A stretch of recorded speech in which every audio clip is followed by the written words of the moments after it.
College, yeah. I wasn't with the kids. I had PBR. Just step up. This is a fancy day. It says Mick Light. Don't impress them, you know.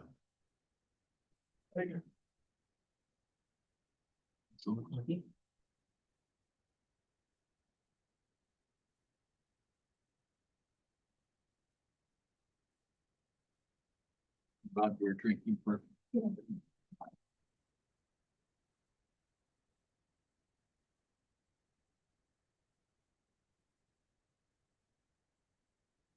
Like that. To actually see the top of my desk, and it's driving me insane. Just set it on fire. Take the computer off. It does. Yeah, just the whole building. You know, It's the whole building. that's just.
Everybody look at. Like, I can't mess this up on my first one. Sure about it. Damn, yeah.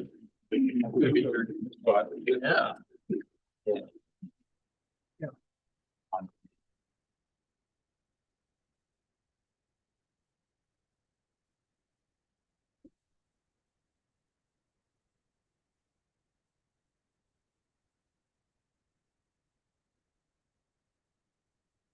Waiting, you're all set.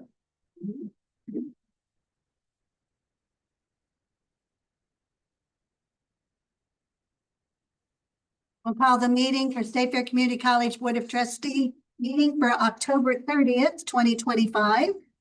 We welcome all of you that are in the room and see some new faces. So we look forward to meeting so many of you. First thing on the agenda is the approval of the agenda. We'll entertain a motion. All in favor, say aye. Aye. Same sign, motion passes. Citizens' comments. Lisa, do we have any? We have no comments. All right. Next on the agenda is the approval of the September 25th, 2025 board meeting. A motion. So moved. Here's second. Second. All in favor, say aye. Same sign. Motion passes. Ready for the warrant? During the month of September 2025, the college disbursed $5,967,561 as shown on the resolution. Of that, 602,559 was to Ellen Rock Construction for, that is the last payment that closes out that project. 36,079 to PCE for residence hall, and then 598,986 to Septagon for the hygiene expansion. So, disbursements for the month of September. Entertain a motion to approve. Motion. Second. All in favor, say aye. Aye. Same sign, motion passes. Now, the part we look forward to is the new employee introductions. Well, I'm first and on the list and now needing no introduction, but perhaps name is Sam Schleicher.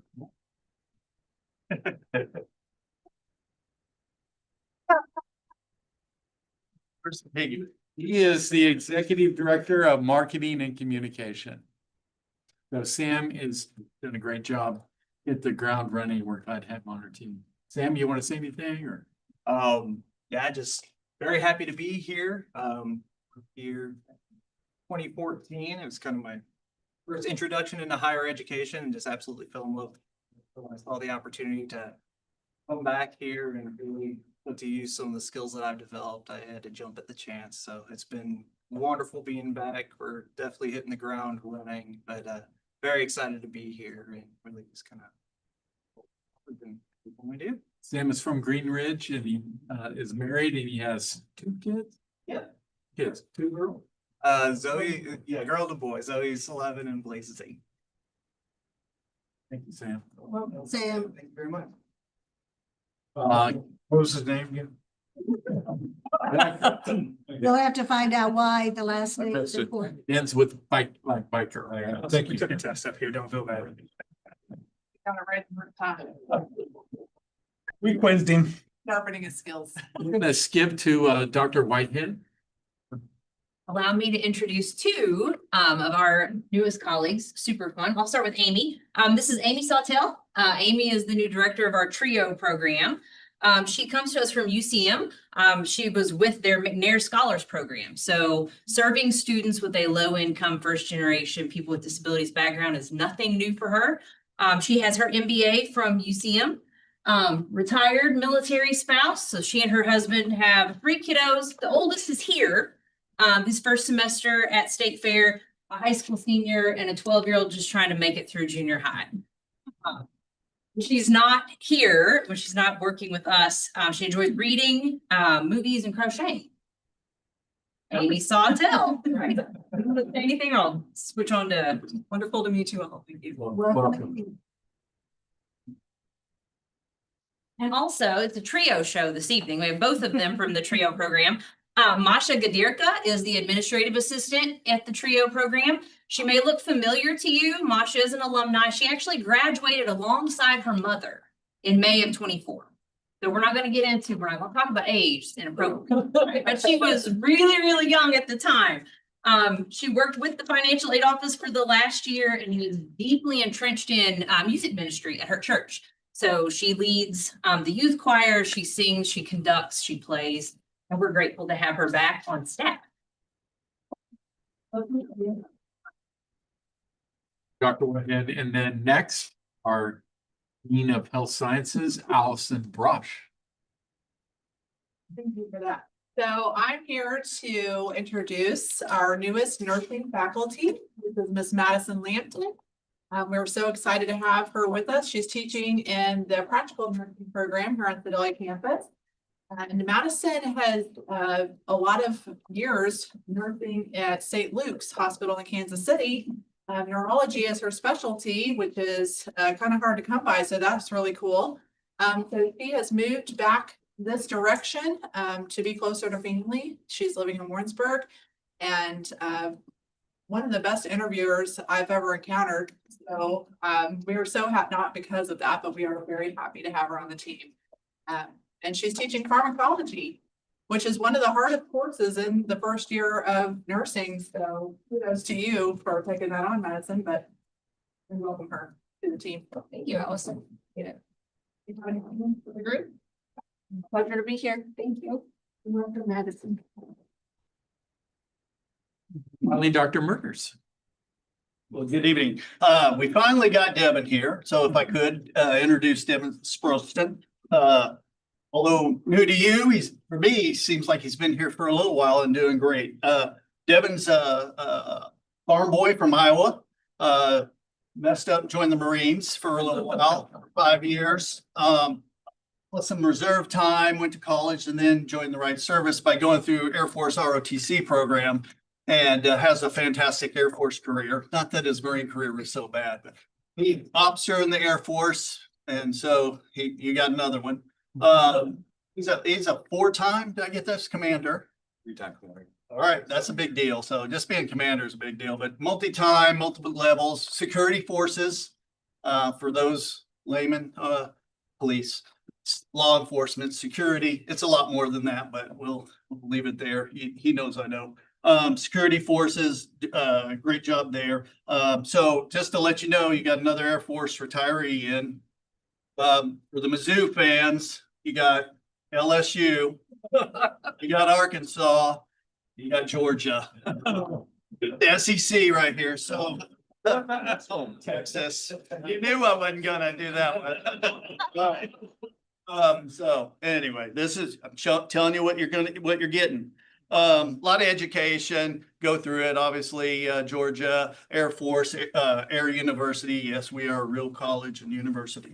But he has great family, of his wife of 19 years, Shelby, 18-year-old Grace, and 13-year-old Jackson. He also has 3 dogs, 1 cat, 5 cows, 3 donkeys, and 15 chickens. So you can imagine he lives on a farm. And so he has a lot of those hobbies, outdoor life, and loves watching Georgia football. So we'll, SEC at least. So we'll go with that. Yeah, good to meet y'all. Again, I appreciate the opportunity to work for State Fair and work with the airmen, which I really appreciate. And after 40 years of serving the airmen, I just wanted to serve some more. So I appreciate it. Madam Chair, could I beg 1 minute? You can. Been out of line. You can have one. Dr. Bates isn't aware, not that it includes him per se. I haven't had a chance to update, but we have a lot of people that deserve a lot of recognition for awards. So there's others in here. We've done things through Marcom, I'm sure you're aware of. The nursing just finished up a great site visit, got things. But one of the things I wanted to bring up, we just found out was we got another recognition for adult education program. So April is here, so I'm going to let her tell you what we got and why we got it. And it is a big deal. So at my director's conference that I was at 2 weeks ago, State Fair was recognized as one of the, we got a outstanding performance award. We actually exceeded all of the DESE performance targets for this year. Out of 30 programs in the state of Missouri, there were 6 who had met that. And so we are one of the 6. So we met our measurable skill gains, employment, and earnings for post-exit graduation. So we just wanted to share that with you all, to share some of the good things that we're doing and that we're accomplishing. It tells you what you all just saw, number 1 ESL program for gains. Yes, and They're aware of that, I believe. and our In the other half, the adult ed, you see, we're only 6 out of 30 that even got there. So that was the combined scores. What Yep. got this, but our ELL program is ranked number 1 with measurable skill gains in the state of Missouri. So a lot of good things. good things, yeah. Now, placement, skill gain, a lot of things go into that. So it's not just one thing, it's the program. So thank you. I just wanted her, she needs a little recognition once in a while. Just want to share the news. That is awesome. It took all of them. So thank you. Absolutely. And thank you. Be sure to express congratulations to all the team. I will. All right, next on the agenda is the student government and clubs report. Looks like maybe We have a report from the Active Minds Club, and the advisor is Deanna Parkledge. Did I pronounce the first name right? Nina, After I said it, why? Did you? Let's do I hear it so much that a lot of times I don't 2 even. for 3. Yeah. Well, I'm Dina Barklage, Director of Behavioral Health Support, and our student organization is Active Minds. This is Crystal Hansen. She is one of our officers, so she's actually going to give the report. And while she's doing that, I just thought that I would pass around our co-curricular assessment, because that is really where we do most of our behavioral health support co-curriculars through our student organization. And so I put that together for you guys, and I thought I would go that along, and you guys can keep those. There's pictures and things like that from last year's events and activities. We're with Active Mind. We're promoting mental health awareness and student well-being. We empower students to speak openly about mental health in order to educate others and encourage help seeking. About Active Minds is a nonprofit student-run organization at State Fair. The focus is on changing the conversation about mental health to promote a positive sense of well-being awareness among the students. Our mission is to eradicate stigma surrounding mental health, to educate students about mental health and well-being. We're trying to break the stigma of mental health where we have individuals seek help. Our goal is to empower students to speak openly about mental health, to encourage help-seeking behaviors, and to promote a healthy campus culture. How Active Minds works, we collaborate with faculty and students on campus wellness initiative. It serves as a liaison between students and the mental health community, provides affirmative leadership opportunities and advocacy training. Why it matters, it reduces stigma around mental health, encourages open discussions and awareness, builds students' leadership and advocacy skills. We're with the Green Bandana Project. I don't know if you've heard of the Green Bandana Project. That is to aim and reduce the stigma and promote mental health awareness. Students receive training and to become peer allies. It symbolizes a green bandana, indicating support and resources. So you might see on backpacks a green bandana.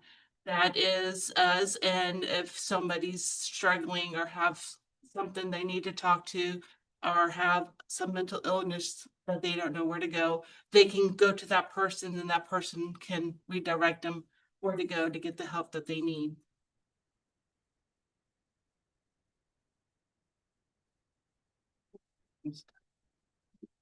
Some of the stuff that we participated, activities that we participated this year is the Defeat 5K Glowing, memory walk.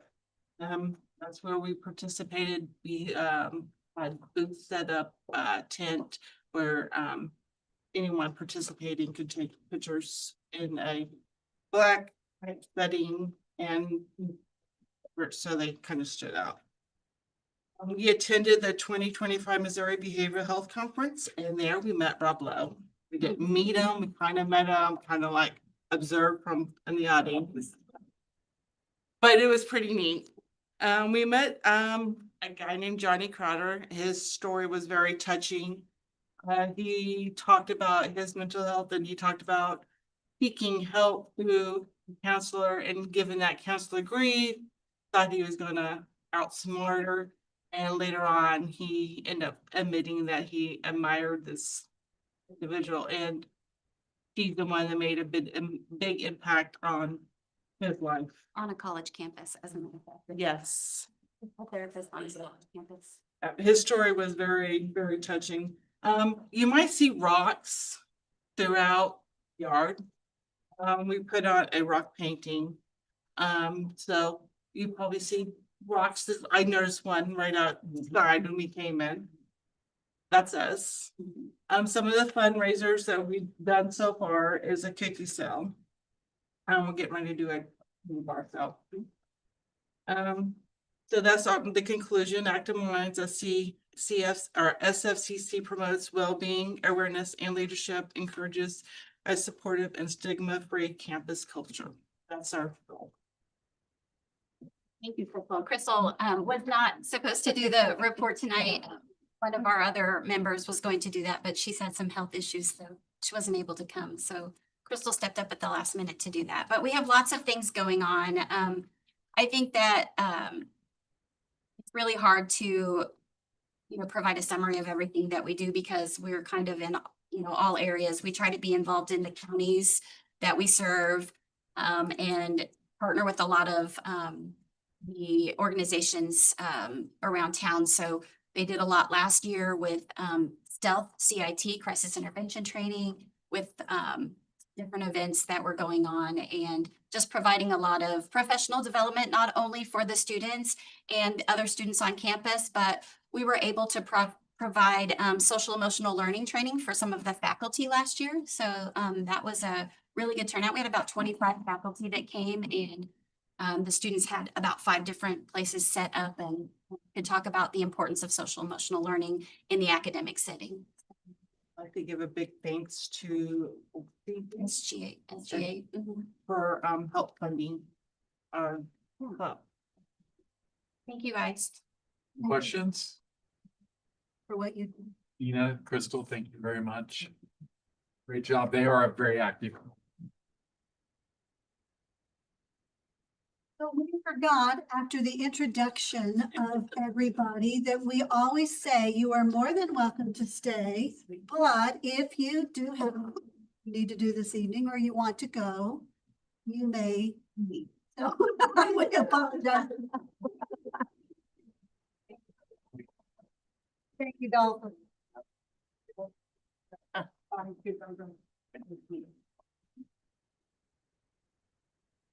All right, now it's institutional report. Well, I'd like to introduce the Dom Museum, Gary Holston. Hello. Thank you for letting us tell you a little bit about what we have going on. Do I need to switch into the view mode or is the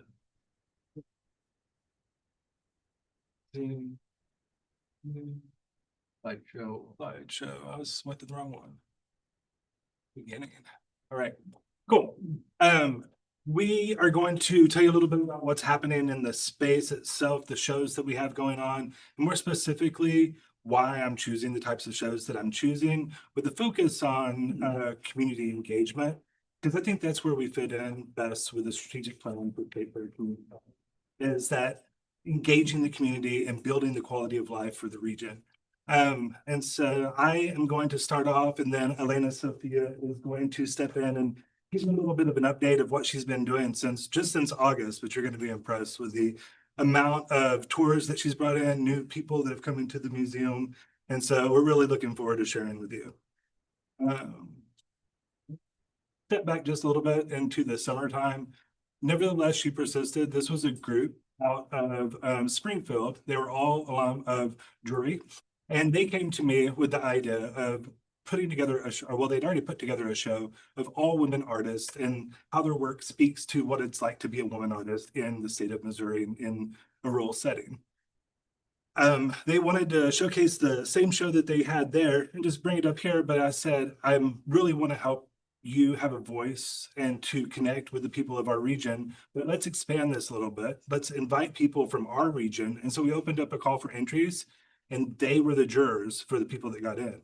So I was not the person that decided which women should be represented in a show about women. It was all them, but they did bring in people such as Lisa Payne, who graduated from here, went on, and now she teaches up at Marshall. And she was on our card, that piece that's right behind her. And then she also was a new tour for us as a result of that. And so we got to meet all of our high school students. It's an amazing group. And we're hoping to be able to recruit a few of them for the art program. This was the panel discussion that we also hosted. It was a very successful summer event. We had around 70 to 80 people come to that, and it was really well received. And the other thing that we were able to do with this is that we are looking at how do we engage students more. And one of the ways that we were able to do that this particular summer was we hosted one of the students in the digital media communications program over the summertime. They do an internship each when they graduate. And what she did for us is you'll see the new YouTube page that we have there. She did interviews with several of the women that were in there. And so we were able to do a deeper dive into the work that was represented in the space. And so if you're interested in knowing more about that exhibition, you can go and watch all of these. Some of them you'll recognize. You see Faith Bemis is probably right there, who's well known in our community. And we just bought one of her pieces for the collection from the state fair. We also were able to reach out to a student who came to see the Rebecca Bogard exhibition a while back. with her ceramics class at Mizzou. And she started talking to me about wanting to be able to work in museums. She's a dual major in communications, organizational communication, and ceramics, which happens to be, well, not ceramics, I was art or painting, but happens to be the area that I got started with as well. And so she wanted to come and get some time learning what it was like to work in a museum. So she gets hands-on experience working with the collection, and she curated the Growth and Decay exhibition that we have right now. And she not only got to work, do research on it, select the pieces. During that process, while she was doing the research, she learned how to write about her own work, which was phenomenal for her as well. And as you can see, she got some experience learning how to install some pretty complicated pieces there. Those are several individual nails that you nail in and then hang those pieces. You can see that over on the wall over in the Goddard currently. Spectrum. This one is, I have these in here for a couple of different reasons. The large piece that you see on the left side there, one of the things that I'm trying to do is make sure that we're pulling work from the collection that hasn't been seen. That large painting on the wall hasn't been displayed for 10 years. So it's been sitting in there, not seen by the public, but owned by us for over a decade. And so we're cycling through trying to get these pieces out on the wall so that we can share them with our community. Another piece in that show is a story about conservation. So this piece has been in our collection for quite some time, but when we tried to open it up to put it into a show last year, we found all this really fuzzy stuff when we opened the crate, which at first we thought was mold, and it was super scary. We closed it down, we got mask on, but it wasn't, thank goodness. So we took it up to the Gerald Ford Conservation Center, and they did some research on it, got in contact with the artist, and they found that because of the latex additive she was using, it caused that gray stuff to come out, but it's just like something that comes out of like concrete, that sort of thing, in building materials. And so she learned that later she had to add a latex additive or a different additive to make it stop doing that, but it had happened over time. And so we went a little bit further, we put tolerance in it and put a seal on it so it should never happen again. Now, this wasn't our fault. It has nothing to do with conditions of storage, because when we went and picked this up, there was another piece that was coming in. They had the exact same problem. And so, it's something that the artists, we bought early in career, artists learned something, they adapted their method, but sometimes, you have to take that extra step and make it available for years to come. The other show that we currently have is Bones, Blooms, and Biomes. I'm sure you're familiar with the Camp Blue Sky program that we have. Their theme was Georgia O'Keeffe. Well, we don't have any Georgia O'Keeffe select her primary themes, which are bones, flowers, and landscapes, and pull work from the collection that would showcase those themes, but came from a lot of different points of view, different backgrounds. We have male artists, we have female artists, we have artists from all over the world working in a lot of different materials. And so it gave a point of entry for all different students to find something that could really inspire them when they were visiting the museum. You see Vicki Weaver there. She came back to be a docent for Camp Blue Sky. She's on that board. And of course, she knows her way around the museum very well. And we also used that exhibition recently when we were training area teachers during our Domescape training that we do each year. Our patrons exhibition that we have right now is in our largest space, the Fried Gallery. These two guys are sort of a story of, he was a creative writing major, went into business because he wasn't sure how to make it as a creative writing major. But then they built up a business, sold it, and he said, what do I want to do with my life? And he said, I want to paint and I want to write. And so all the pieces that are in there, they start with the stories that he writes, and then they're visual translations of that. And so we're utilizing this as an opportunity to not only connect with our English department, which Elena will tell you a little bit more about in just a moment, but to open up that space so that we can do more activities inside of there, such as yoga and other things. I think we're going to host some important people there next week from the state legislature and that sort of thing. Should be a lot of fun. Lindsay is our other exhibition that we have on view right now. She's originally from Alaska.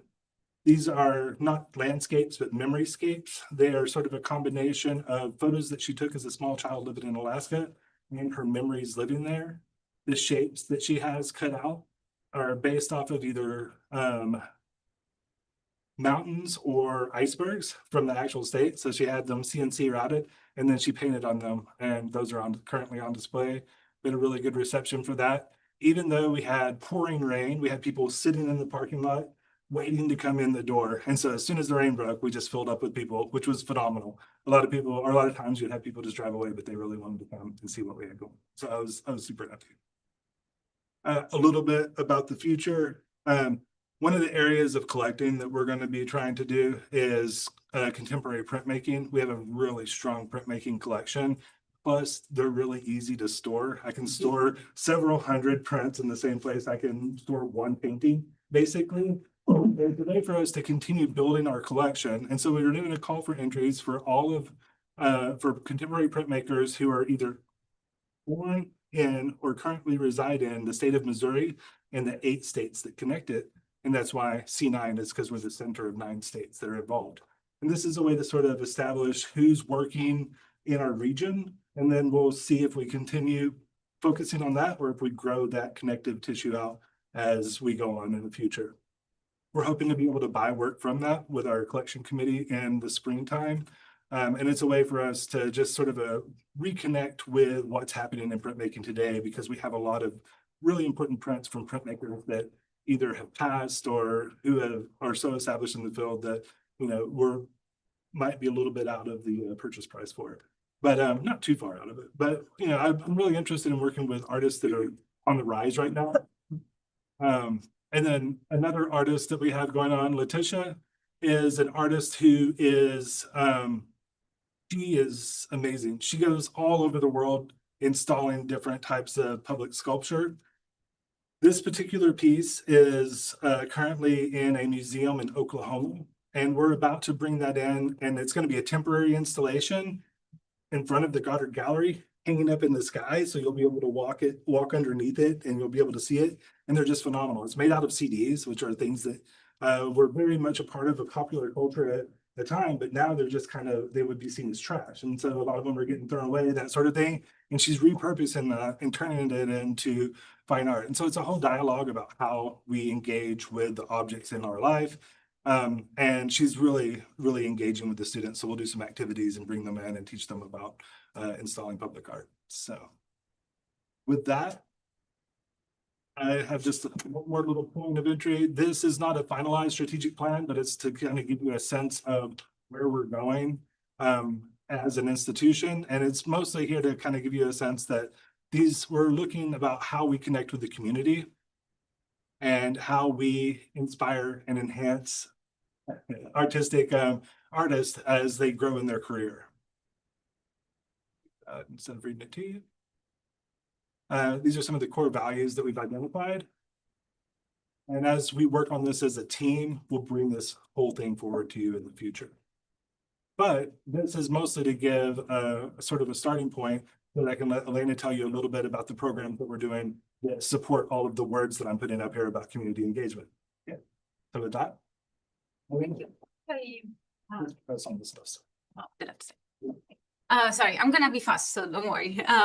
So as Gary was saying, one of our main goals is education. For this reason, we do visual thinking strategies, which is an activity that we do with kids, college students, but also with adults. We offer Dome Escape that goes from October to December. We have tons of kids coming this week, like 150 just this week. We also host a development day for teachers. So we teach our methods to other teachers. And we have 22 this year coming to our event.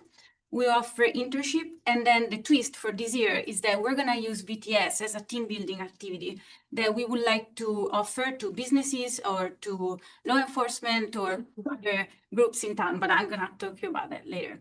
I know that numbers speaks better than words, so I put a graphic up with last year data that I had. So we have a lot of kids coming for Dome Escape, 443. And this year we have only 10 less, but the program is still going on until December. So I'm probably gonna get another 10 more. We had a lot of State Fair students, which I'm so grateful for because they really enjoyed the time inside the Dome. As you can see, the numbers are up of 100. And then the most, like for me, exciting new is that we have 171 new people that are not connected to the students or to State Fair coming to the museum. And I think they all came because of the events that we have been doing and the advertisement and, you know, just the charisma. But no, I'm really happy because the idea is to get people that are not connected to the State Fair or like to education, but just, you know, people from the community. So that's a great accomplishment just from August. Community involvement, we've been at school fairs, inside Whiteman Air Force Base, at Smith Cotton. We also thought about some events that we offer for free to the community, such as yoga. We're gonna do that once a month, and honestly, it's been overwhelming. Too many people wanna come to yoga. We had to close our admission because they're more than what we can host. We also had an artist talk last week, and in 2 weeks, we're gonna have a poetry reading event where we're gonna encourage every student that would like to read something that they've been writing, and we're gonna be reading that in the big room that Gary was showing you. Sorry for my accent. I hope you guys are gonna understand me. We're also really present with the community because we are participating as a partnership with for some art contests. So we are partnership with Whiteman Air Force Base and also with the how do you pronounce it? The art education. Okay, sorry, I was saying it in Italian, but yeah, the Art Education Association that I also been judging for. We've been hosting clubs, so we hosted the Rotary Club and the Sedalia Business Women Club. We had 39 people coming that day. It was a great day, and I'm gonna invite every single club from Sedalia to come because I think they really enjoyed the time and they love the cafeteria food. Team building activities, as I was saying, I would like to extend it to businesses, banks, whoever would like to come. Law enforcement, military. Military, I think, would be an interesting experience because in BTS, we encourage people to create their own thinking. So asking that to a military member that is usually used to follow orders, I think it would be a nice experience for them to do also as a morale activity. Events, also the one that I already talked are past, but those are future ideas. Don't judge me, those are just my ideas that I put on Canva. But in January, we would like to do a vision board event with Mental Mixology, which is an organization that promote mental wealth. No, sorry. Sorry. We're also gonna do a museum on wheels where I would like to go around and just offer art history lessons or talk about the dam, talk about what we have, like pieces of the collection. And then I was thinking about arts, cars, and coffee, because we have this huge space outside, so we could host like a car show and have some coffee vendors outside and then promote some tours inside the Dam Museum. I have more ideas coming, but you know, I couldn't tell you guys all, otherwise I would spoil the whole program. We established new partnership with Whiteman. As I said, that's easy for me because I'm also a military spouse. Sedalia Parks and Rec, Mental Mixology, and Road Scholars. Those are just the new one that we had, but I'm open to create more. And then I had some idea for fundraising and membership. We would like to restart the international travels. And we had this idea of bringing people to Scotland next summer. We also would like, honestly, to involve the businesses, the banks and clubs. Grants obviously are a big part of our fundraising. These are two ideas. Blooming Art could be a nice event where we could ask the florist in town to give us some composition that are matching the art that we have on the walls.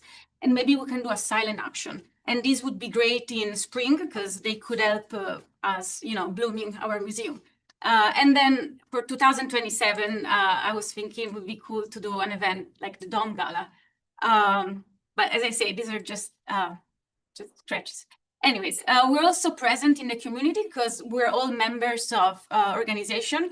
Gary's part of the Sedalia Parks and Rec, but also the Regional Tourism Coalition.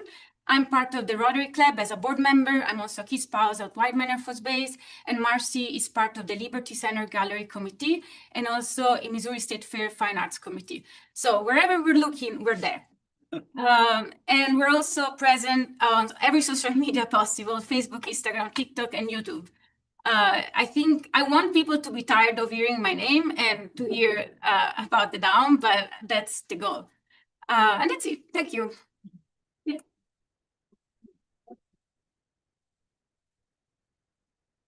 Want people to be tired of your name? Yeah, because Dinner with you and your husband, what, a couple weeks ago? Yeah. Still tired from listening to you talk. Great conversations, but my gosh, she talks a lot. She talks, makes me look sad. Very good. Yes, he's amazing. I just want, you know, to people know that we have this amazing space and sometimes they forget or they, even the students, they don't know about it. So I just want to get out there and bring as many people in as possible. We're doing it in ways that are not just for people who are like, I'm an art person. Yeah. It's like, why else can we get people to come here? Because once we get them there, they're gonna recognize the value of the space and the value of the art that's there. So it's like, how can we say that we didn't do what we Great job. questions for us or anything? Yes. Down for Scotland. And the one that has been going the best is probably yoga. Like we literally have to kick people out because we cannot have them all inside, but it's really good. Yeah. So Yes. thank you guys. Very much.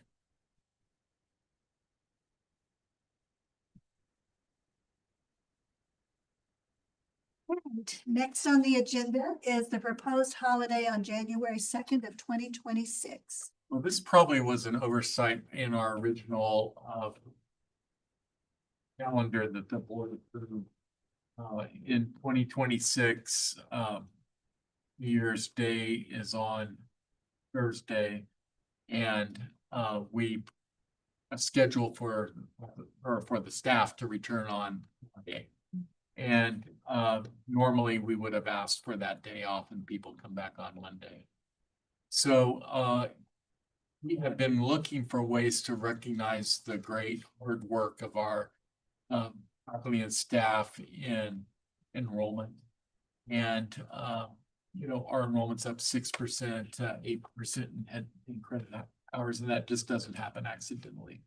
So I would like to propose to the Board of Trustees that we declare a holiday on January 2nd in recognition of the great work of our faculty and staff, and that they would return on the Monday after holiday. I would entertain a motion to approve the proposed holiday on January 2nd, 2026. So moved. Second. Any questions? All in favor, say aye. The same sign. Motion passes. Employee emeritus nominations. So our policy has established a process for employees who have retired to be bestowed employee emeritus status. So I believe that in the exit of all employees, Scott and his team goes over employees with that. Shares with them the process for doing that. We've had 2 faculty who have requested that emeritus status. They put an application in, followed the process. That application went to our faculty and they reviewed those applications and they approved that status. So the policy then asked that the college president bring those recommendations to the board. And the board has received all of that material, and the board would bestow emeritus status on those faculty, both or one, either one, at their pleasure. So do we need to mention the names or? So Dr. Rhonda Frizzell, who retired after 23 years at the college, and Mrs. Julie Crawshaw, who retired after 25 years at the college. Both good employees, long time. Dr. Frizzell, of course, taught psychology, and Mrs. Crawshaw taught math and was also a tutoring center. Applications have been reviewed, and the peers have recommended these 2 retired faculty members to us, so I would move Julie Crawshaw and Rhonda Brazil. He ended employee emeritus status. Second. All in favor, say aye. Same sign. Motion passes. Academic Division, Early College and Career and. Good evening again. As you all know, as well as I do, our fastest growing niche of students, if you will, subset of students is secondary side. It's about a third of our students. And as we reminder of our strategic plan, as our K-12 relationships is a foundation of that strategic plan. We've made some changes to create a new division that takes all our K-12 secondary assets, support functions, education, and put them under one new division led by a new academic dean. And so I don't know if you have the slide or you all have a slide. It's in there. So I'll kind of refer to the slide, the organizational chart. So with that, you can see we're not adding right at this moment anything new, not costing us anything or any of that, but basically doing is taking the CTC with the leadership of Eric Raymer, making him a dean. So he'll be dual hatted, be a dean of a division, but still continue as the executive director of the Career Tech Center. And then we'll move Christy Woolery and her small team. And then that will also, that light blue line under there really is for the growth of our K-12 partnerships. That's really what that recommends, how we're going to do that. And so that starts with that pilot project. We've, some of you are aware, we're working with Warsaw as a pilot. So that represents all that. And then also, not to be remiss, is April and adult ed and ELL that she was here. But with her, that is, again, another secondary. It is high school equivalency. They have a lot of similarities that they do concurrent credit. They don't call it that. They actually call it IET, Individualized Education and Training, where they also gain skills while they're going to finishing their high school. So what this does is it kind of builds a vertical structure, if you will, so we can bring all those similar assets together to have one belly button, one point of contact for these K-12 relationships, as well as ideas, and to partner we'll still have our horizontal relationships, our matrix type of functioning. So these folks, as at the bottom, really that orange box is supposed to represent, they'll still work with Dr. Whitehead's folks, extreme amount of time with the admissions and stuff will coordinate. You heard the DOM with all kinds of ideas. These things we want to gain together to have even more traction. When all those hundreds of students are here and doing things like that, how do we take advantage of all those type of things? The doing things for the school. So basically bringing all the right functions together under one leadership, one point of contact, but yet will continue to function much the same way. But structurally, I think it will give us a lot more energy to fulfill our strategic plan. I wanted to bring that and ask and see if you all had questions. I think that the organization and structuring really will further. I work some on the K-12 initiative to be organization really makes sense as a way to bring our strategic vision to life. And so I thank you for your work and the work of the team, your team in this organizational and restructuring around our strategic plan in place. And I would like to say thank you, sir. And those inputs from your team, the team has been developed, that Darcy's facilitating and things, those were all obviously part of this and drove these decisions as we've been kind of seeing this evolve over my time here. So I think it'd be good. And the secondary thing is it gives us more opportunities for development of leadership. So I know that's not what we develop things. So there's always some other secondary positives that come out of this, and it gives us opportunities for growth, succession planning, and other things that we talked about in here, so. Thank you.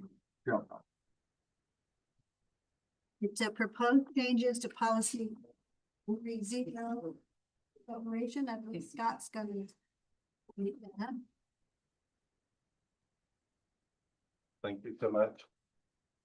So this is about a quick changes here, but according to our agency attorney, as mentioned before, words do matter. And so review of policy, she recommended a couple of changes. So this is policy 4730 on separation, suspension, and termination of exempt employees. And what she has recommended is that we delineate more inclusively when an employee is under contract and when they're not. So this is going to clear up the language. So the first part in the title, I recommended changing termination to dismissal to go more in line with the wording within the policy. And then further down, you'll see where it says hearing procedures, referring them to the actual appellate procedures to appeal any decision that was made. And then finally, the last paragraph in here where it says terminated, she recommended we put dismissed during the term of their appointment. So again, that's just delineating that when they're under contract and when they're not. And this has went through ELT, College Council, and went out for public comments with no further recommended changes. We entertain a motion to approve the policy 4730. So moved. I'll second. Bring it out of here. Second. That's good as they used to be. Did we hear a second then? Was that from Amy? Any questions or discussion? All in favor, say aye. Aye. Opposed, same sign. Motion passes. Next is proposed changes to policy 3110, which is budget prep and adult. Yard seat must be doing this. Is that right? No? Or see, it's the policy on the, about budgeting. I don't know anything about it. Budget stuff, Keith. Sorry, I was not aware that I was gonna be. That's my fault. Sorry about that. So, but I can just speak off the top of my head on it. It is an existing policy about budget allocations for each year. And since the executive leadership team in budgeting decisions this year chose to set aside a certain fund specifically for supporting our FAST goals in the pursuit of achieving our strategic plan, we are asking to add this into the policy regarding budget allocation. So number 6 on your list is the addition. Don't have the wording memorized, but it is just saying if funds are available that we will set aside a fund that is specifically for supporting the strategic plan. It's been challenging in the past to have these FAST goals and have teams of people working towards the FAST goals and not had dedicated resources to support them. So I was very, very appreciative that the leadership team this year opted to set aside a fund, and it's being really well used. There was recognition in the strategic visioning process that it would be necessary to expend funds to advance the strategic plan. Possible new positions that will happen, and to developing partners. Our K-12 partners will require travel and some expense there, and the other portions of the strategic plan are also going to require inputs. If we're going to achieve what we envision, we're going to have to make some investment in seeing to it that that vision can come to fruition. So I would move the adoption policy 3110 as presented in our meeting packet. Second. In favor, say aye. Aye. Opposed, same sign. Motion passes. Sale of surplus property. Keith?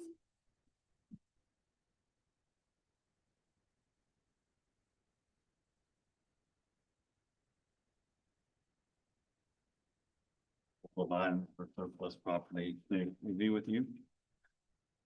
First is recommended the Board of Trustees approve the sale of State Fair Community College personal property. Been determined to be no longer needed by the college, and thus deemed surplus property. Property in question here is two Haas TL1 CNC lathes that were purchased in 2013. These have been replaced with some of the other funds we've done earlier. And in lieu of public auction, it's recommended the lathes be sold to the Clinton, Missouri School District Career and Technical Program at fair market value, which is approximately $7,500 each. As determined, as we've been determined by Entry Publications, they have a tech program. They don't have lathes. They're in our district within the state, so we have leeway there, and they'd like to purchase these, and our guys like to sell to them. So we'd like to have those go to Clinton. Would entertain a motion. So moved. Second. Any questions? All in favor, say aye. Opposed, same sign. Motion passes. Next item for the sale of surplus property, same recommendation, the Board of Trustees approve the sale of State Fair Community College personal property that's we've determined we no longer need by the college, and thus is deemed surplus. This property is relevant to what you just toured earlier. This property is select contents of the State Fair Community College's vacated dental hygiene clinic, which includes 6 ADEC chair units with lighting, 6 custom clinic pass-through cabinetry units, a compressor system, and vacuum system. In this case, property was disposed of through public auction. Would entertain a motion to approve. Moved. Discussion or question? This is all stuff from the old clinic that value in the new clinic now, so. You can see we used everything we could. This is materials that's actually our policy requires that we take this action so that we can sell it. Right, all in favor, say aye. Aye. Opposed, same sign. Motion passed. The board approval bids. Table of board approval bids is in your packet. There are 1, 2, 3, 4, 5, 6, I think 9 items there. All these are go with our technical programs we put in place. So recommend the Board of Trustees accept the bids for the State Fair Community College purchases shown in the table, incorporating the exhibit. The awarded bids were based on all criteria and specifications in each bid. The awarded bid is the lowest, most responsible bidder meeting the required specifications. Any item on the table, if required, may be removed and taken up as a separate purchase if so requested by any member of the board. Otherwise, all the bids will be voted on with one motion. Further recommended for each of these approved bids and as required, Vice President of Finance Administration be authorized and directed to sign any all agreements, perform those acts as necessary to carry out the terms of the agreement so signed. Funding for each bid is indicated in the table. So, had that in the packet, and so is there any particular item that you want to be removed to talk about separately and vote on, or all in one? What is the pleasure of the board? I think we can handle it. One motion. Motion? All right, so I would entertain a motion.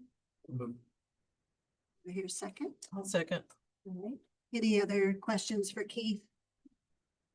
All in favor, say aye. Same sign. Okay. Now the trustee election, Dr. Bates. In 2 years, we have a trustee election. Looking forward for 2 positions. And this vision is to authorize with that trustee election on April 7th, 2026. The full terms of trustees Parker and Hubbs will expire. Finally, for declaration of candidacy will begin on Tuesday, December 9th. And that's from 8 to 5 p.m. and will continue on business work days through noon Wednesday, December 17th in the president's office. And the president's office also will be open to accept filing declarations on Tuesday, December 30th from 1 p.m. to 5 p.m., at which time filing closes statewide. Elections will be held for a 6-year term and 2 will be elected. Entertain a motion to approve. Motion. Second. All in favor, say aye. Same sign, motion passes. All right, president's report. Refer to the calendar, your agenda. And I'll just go chronologically. So on Friday is the kickoff of the men and women's basketball season. And we start with a home classic. And on Friday, if you don't want to stay at home and give out treats, you can come and buy a candy bar at the concession stand and watch the women's basketball and the men's basketball. And so 5:30, 7:30 in the bread. We note that ACCT, the American Community College Trustees, Association of Community College Trustees, the applications for that organization to serve on committees is due November. So Justin has served on the committee and has enjoyed that process. It's a good opportunity for us to contribute wide to the Community College Trustees Association. So just note that if you're interested. Then on November 4th is Election Day. It's been quite a process of providing information to our community about the upcoming election, the November 4th election. We've had 11 community hub meetings in every community in Pettis and County and in Otterville, multiple sessions in Sedalia. We have made presentations to 18 service organizations and related kind of groups like the Realtors Association. We worked real hard to get out the word to folks. Sam and his team in Marcom have put information on the web and distributed information on Facebook and other venues. So I do want to recognize Dr. Murders and Keith and Joe, who have all helped with those presentations, and certainly Darcy also with those community hub presentations, and several of you have also participated in those community hub sessions. So we appreciate your work in helping us to get out word on this important election. So if you haven't voted yet, I encourage you to vote. If you would like to vote early, you can vote early at the Pettis County Annex tomorrow. And then Saturday, there's open election in the annex from, I believe it's 9 to 1, but I can't remember. Pettis in Benton County, it's to noon. Yeah. So get out and vote and encourage other people to vote. Any questions on that or the election or MCCA annual conference is November 12th through the 14th. And so viewers going to that. Eddie and Richard. So looking forward to that. Want to note also the Ag Forward, the first Ag Forward event of the year is November 18th. And that requires RSVPs to Lisa. So if you're going to go, Carla Reed's actually, and her is there. Two other things to mention is going chronologically before Election Day. November 3rd is Monday. We have a legislative advocacy event, and we have 2 events. One is in Jefferson City, one is in Sedalia. The Jefferson City event is Monday. And trustees Hubbs, Page, and Parker are RSVP for that event. We are trying to get the bus, the black bus to go. We're looking for a driver. If not, then we'll carpool, but we probably need to leave at 7:15. To make it by 8:30. The event starts at 9, so get things organized. Related to that, I have each of you have received I've considered this as the last draft copy of the service report. Hot off the press, Sam probably printed it maybe right before the meeting, but it took this is an incredible amount of work, but a wonderful document. You can see some if you're perceptive, you might notice some revisions we made in this to simplify and better present our information, but really campus-wide initiative to put this together. So I want to thank all the folks on campus who made in that to put together, and Sam and his design team to bring it about. It's a huge amount of work. Our theme at this event in Jefferson City will be, and really I think it's a theme we need to consistently press. It's the return on investment of community colleges and the outcomes of community college and how they benefit the state. I think it's imperative on us that we focus on our outcomes and clearly communicate to our stakeholders, our community, to our legislators and other stakeholders, how we've met those outcomes and exceeded those outcomes. What are we doing to benefit the community, and what are we doing to the state? A lot of people go to the legislature to ask for money. The case I'm going to make is we're not asking for money, we're asking for to go away for payback. Because each investment, each dollar investment, tax dollar investment in community colleges returns over $4.50 revenue to the state. If you think about it, we're moving people from poverty to prosperity. And that means people not paying taxes to paying taxes, buying new cars, buying new houses, working in great jobs. That's what we're doing. So there's a payback here.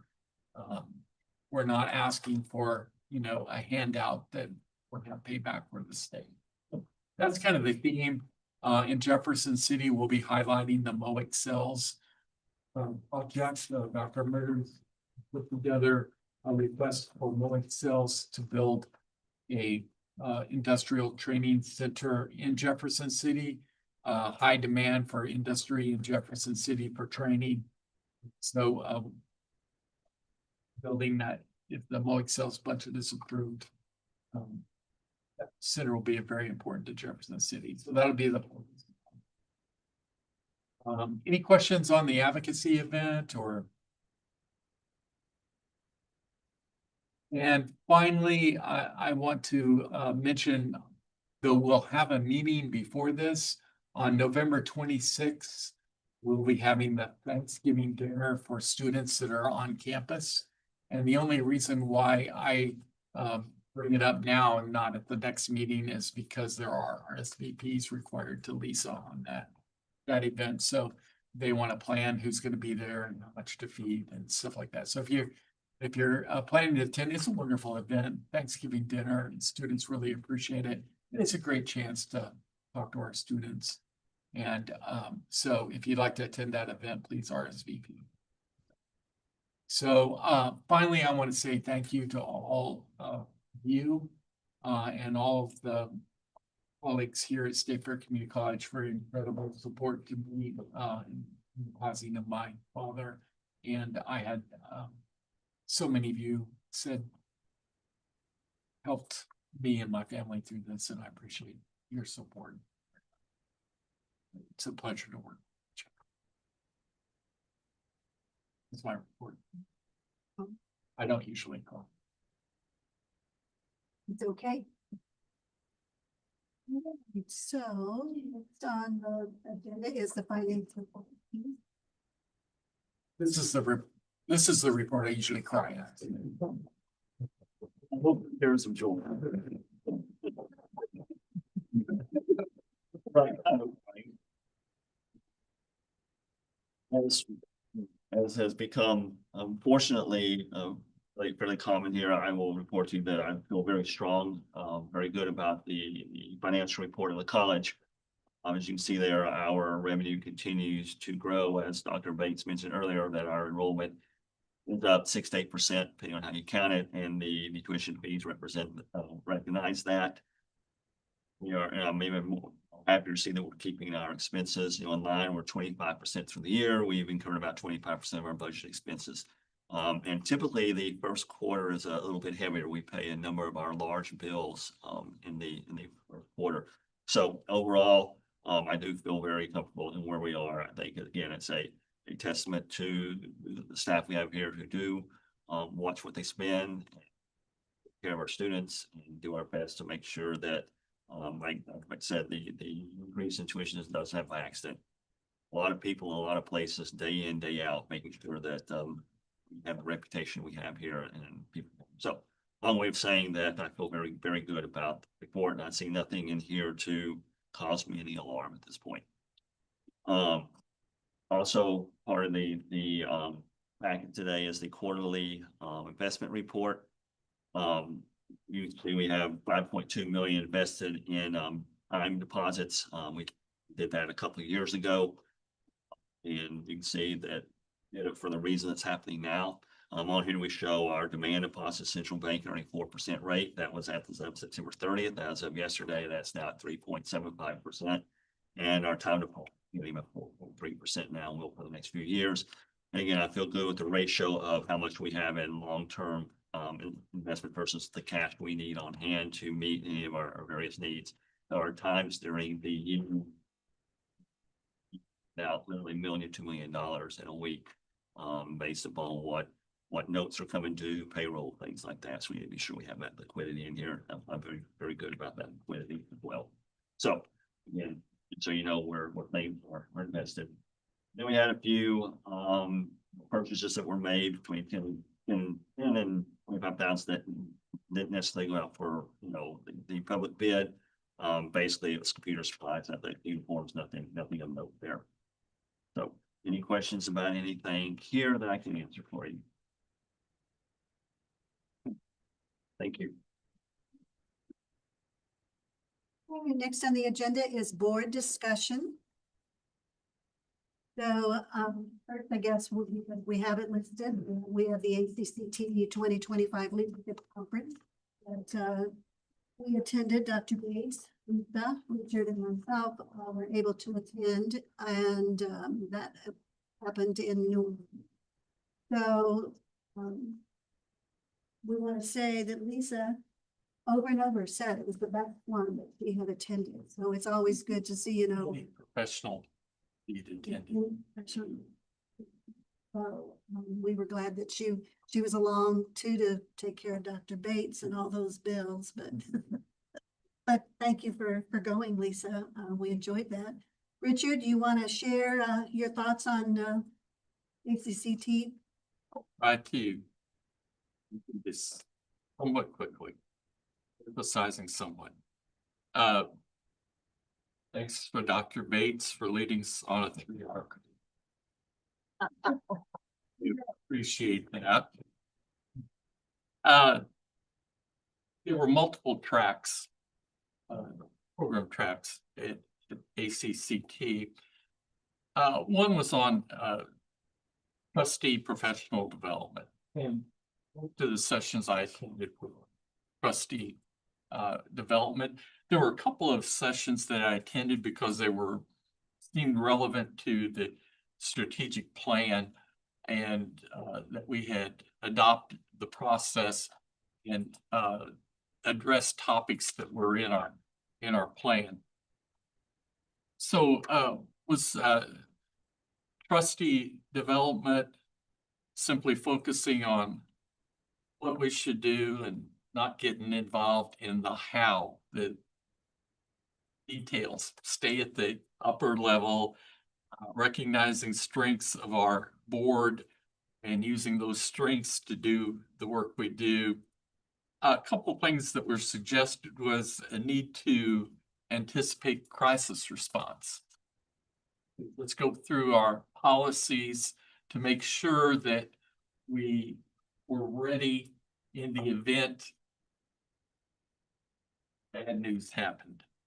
Something bad happened, to make sure that we were ready for that. Some emphasis on considering how we might do onboarding of trustees better. The onboarding process is to allow trustees to become effective at an earlier stage in their term.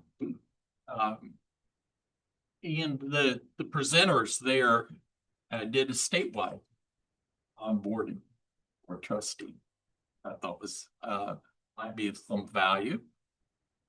And that probably, as in our trustee retreat that we do each year, that we should include a discussion of trustee ethics, review our policy regarding ethics, just to make sure that we're doing what we say we're doing in the manner that we be doing them. We did some work on legislative advocacy and developing a playbook for that. It was interesting that the presenting college brought one of their state legislators to participate in the panel and tell what, as a sitting legislator, was important to him to hear from a college. It was able to explain what you do and what you need. That remember the power of story. That individual institutional success stories and individual student success stories mattered, because that's what legislators remembered more than the data, was the stories. Also, emphasis on speaking on one voice, being together. The legislator particularly commented that when a college comes in and somebody is off and speaking a different message, then probably the legislator isn't going to carry through with the request, even if it's just one person who is not consistent with the colleges. Suggested that the legislature said, make sure your dollar request is real, that you don't inflate your asking, be able to justify your asking, emphasize your return on investment, and don't wear out the legislator over the same issue over and over. We have done board assessment and president assessment. I attended a session there, and I did receive some handouts from ACCT that they use when they work with colleges. And I know that the trustee evaluation questionnaire they did has been better than what they've been doing. I think it's a simple format, and that it actually did better. So I'll be sharing that with Scott. I'd like to share that information with Scott. And to evaluate with the future in mind. The past is the past. Present is the present. Really doing is evaluating and planning future. Mind. Again, I was unfamiliar with the term VUCA, which was live governing in uncertain times. Time of volatility, uncertainty, complexity, and ambiguity. And the thought was that as trustees, we should transform those terms into vision, understanding, clarity, and agility. Setting the agenda, set the planning and looking forward and recognizing what's going on in the world and then trying to make sense out of it. Talked about the trustees set the destination for the school. The president drives the car and the staff keeps the car running. As a guide maybe to how each of us form our roles. Since it's an important part of the trustees' work, we also attended this session on CEO searches.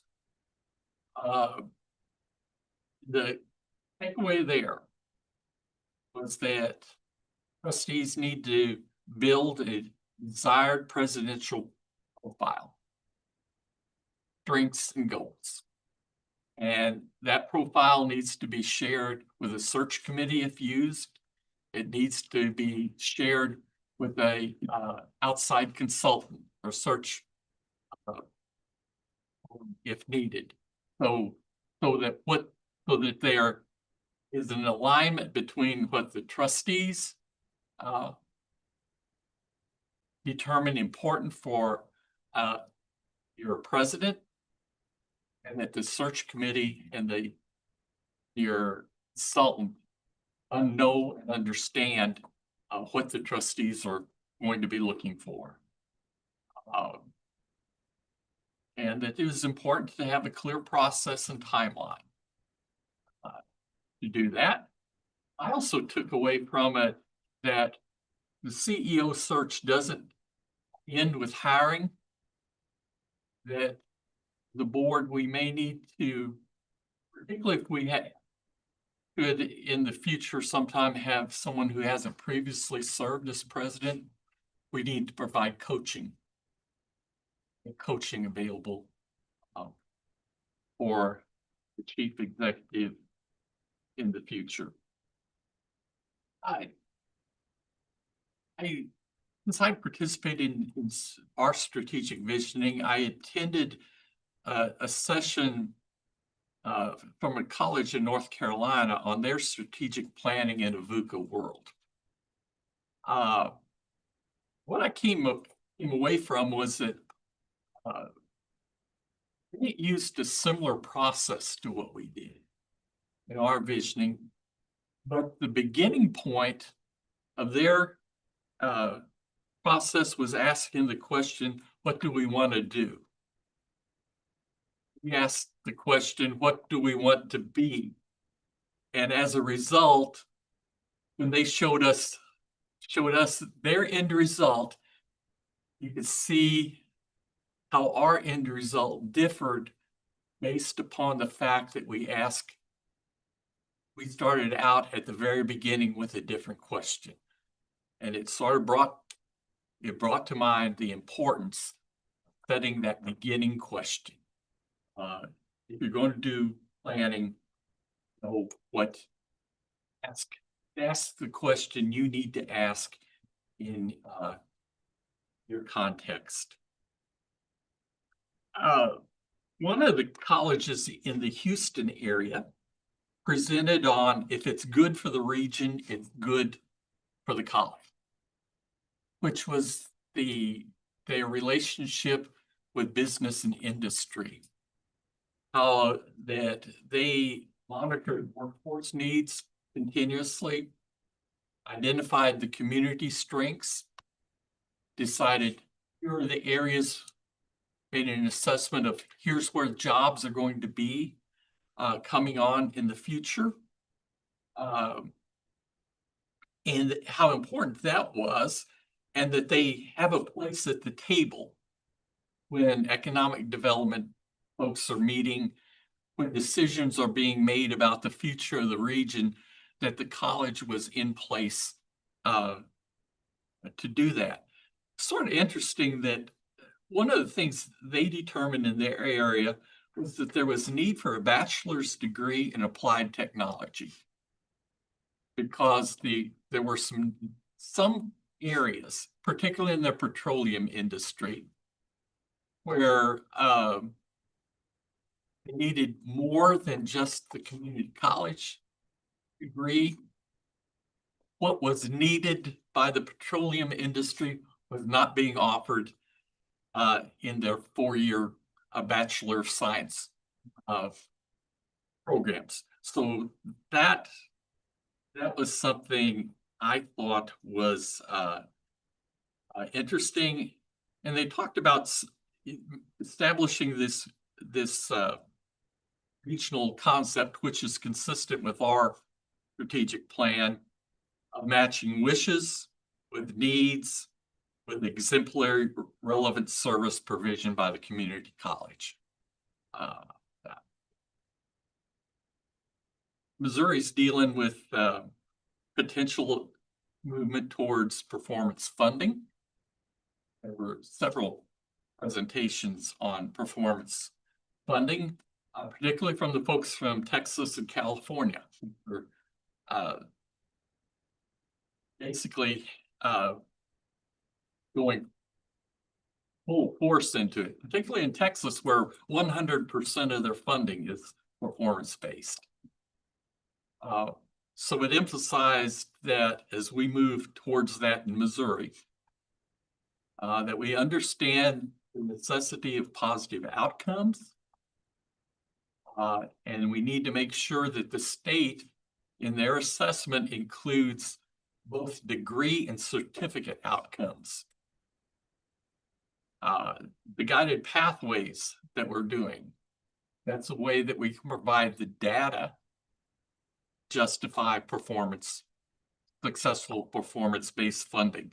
And so that's, I think that may be important for us to look at as a school. They need to talk about as a policy issue and an advocacy issue, making sure that equity and accessibility of dual credit students from both large school districts and the small school districts. And that had been an issue in each state. And that was an area where the legislature needed advocacy input from the colleges. The other thing that struck me is that as I was listening to this, was that we may need to invest in support services. TRIO, counseling, tutoring, those types of service that are necessary to attain student success. Because the dollars we receive, if performance-based funding goes forward in Missouri, the dollars we receive will be dependent on the outcomes we produce. And we may have to invest, be willing to make investments in those student support services.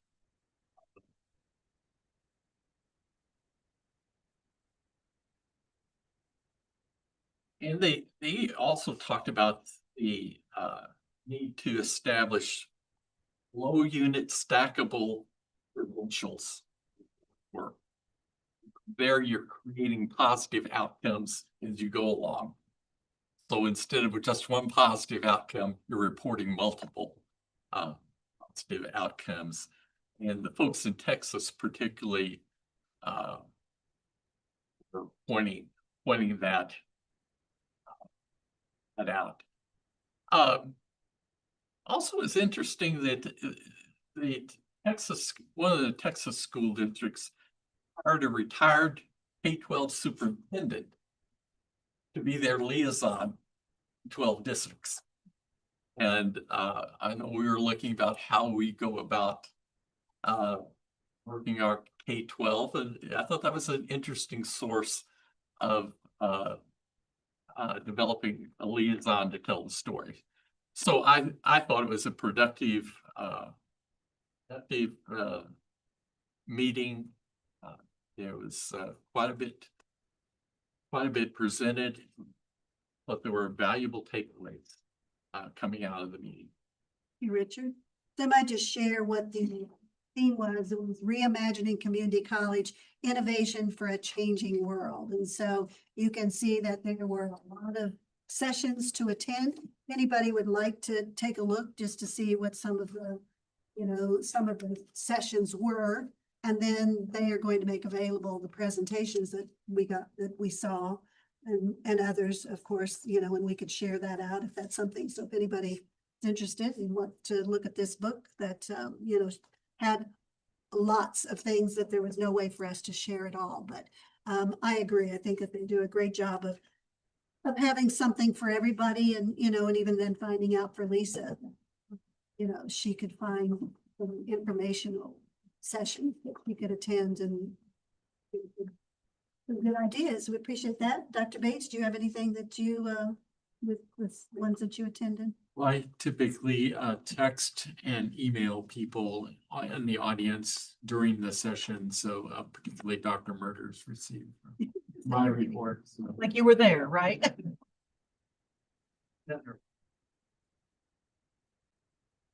So that's for about ACCT. Is there anything else anybody else would like to discuss? Anything on your mind? All righty. Well, the next board meeting will be on Thursday, November 20th. Remember, because of Thanksgiving, that's a change of date at 5:30 here in the Hopkins boardroom. So mark your calendars, get those changed.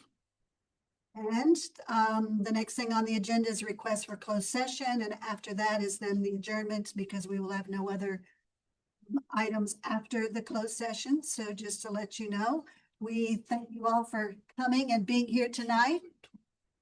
So I would entertain a motion to go into closed session for legal actions, causes of action, litigation pursuant to RSMO section 610.0211. Lease purchase or sale of real estate pursuant to RSMO section 610.0212. Firing, disciplining pursuant to RSMO 610.0213. Entertain a motion.